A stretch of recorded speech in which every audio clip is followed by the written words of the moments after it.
ওরে হাল্ক, তুই এখানে কাট কাটছিস আর ওদিকে রুস্তম ঠিকাদার তোর অন্ধ চাচার ঘর বুলডোজার দিয়ে ভেঙে দিতে এসেছে। কি বললে? রুস্তম ঠিকাদার আমার চাচার গায়ে হাত দিয়েছে?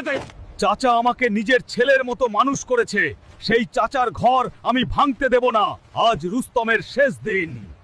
হাল্ক ভাই, সর্বনাশ হয়ে গেছে। রুস্তম ঠিকাদার পুলিশ নিয়ে এসেছে। সে বলছে 20 লাখ টাকা না দিলে এখনই চাচার ভিটে মাটি দখল করে নেবে। 20 লাখ টাকা গায়ের জোরে দখল দেখাচ্ছি ওকে, মজা। আরে হাল্ক, তোর চাচা এই জমি আমার কাছে বন্ধক রেখেছিল। 20 লাখ টাকা দে। 20 লাখ টাকা এত কম সময় এত টাকা কে দেবে? চাচার অপারেশনও করাতে হবে। এখন আমি কার কাছে যাই? চৌধুরী সাহেব, আমার অন্ধ চাচার জন্য 20 লাখ টাকা লোন দিন, আমি সারা জীবন আপনার গোলামি করব। ভাগ এখান থেকে, তোর মতো ভিখারিকে 20 টাকাও দেবো না, আবার 20 লাখ। ভাই ও বোনেরা, আজ বিকেলে হবে ইতিহাসের সবচেয়ে কঠিন পরীক্ষা, পাথর তোলা প্রতিযোগিতা। যে এই বিশাল পাথর তুলতে পারবে সে পাবে নগদ 20 লাখ টাকা। এই যে দেখছেন 500 কেজির পাথর, আমার এই লোহার